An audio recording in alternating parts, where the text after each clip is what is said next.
मग ती काय केस दाखल करायची इकडच्या पोलीस खात्यातल्या काही अधिकाऱ्यांना सांगेल सरकार हिंदुत्ववादी आहे गृहमंत्री आमचे देवेंद्र फडणवीस साहेब आहे तुम्हाला अगर त्या पोस्टिंगवर अगर मजा येत नसेल ना तर अशी सगळी मस्ती करा पण तुम्हाला अशा जिल्ह्यामध्ये घेऊन जाऊ ना ते बायकोला फोन पण लागणार नाही आमच्या हिंदूंवर कोणी वापरा लागल्याने पाहिजे लक्षात ठेवा कुठल्याही माझ्या भगिनींचा केस अगर पुढच्या वेळी अगर पोलीस स्टेशन मध्ये आला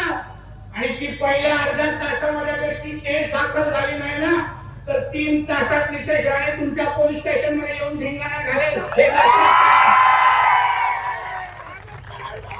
हे लक्षात ठेवा सोडणार नाही हे कोणाला काही धमकी देत बसत नाही पण शेवटी आमच्या अस्तित्वाचा प्रश्न आहे आम्हाला मारला जात आहे मी जेव्हा आता त्या घरामध्ये थांबलेलो एक लव जिहाद मध्ये 2021 मध्ये एक ज्या मुलगी त्याची गेली तर एक वडील माझ्या समोर येऊन तिथे उभे राहिले माझी सैनिक काय करायची असतील तिथे पुढे करे माझी सैनिक काय माझ्या समोर उभे राहिले मग त्यांच्या डोळ्यात आसून येत होते मला बोलू पण शकले नाही बिचारे त्यांची मुलगी लव जिहाद मध्ये गेली आणि त्या बापाची जरा भावना समजून घ्या म्हणून पोलिसांना सांगेल हे अशा पद्धतीचे आसरू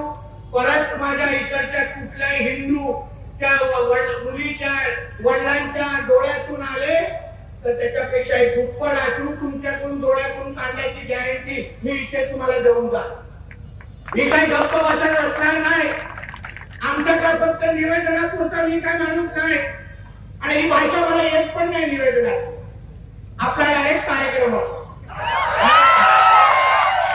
मी काय इकडे तिकडे बघणार नाही जिथे जातो ना तयारीमध्ये जातो म्हणून कोण मला वाटायलाच येत नाही त्यांनाही माहिती आहे नितेश राणेचा तापा अडवला तर परत शुक्रवारी घुंगण पण वरती येणार नाही एवढे वस्त्र फिरून घेऊन आहोत मग माझ्यावर वाकडे जायचं नाही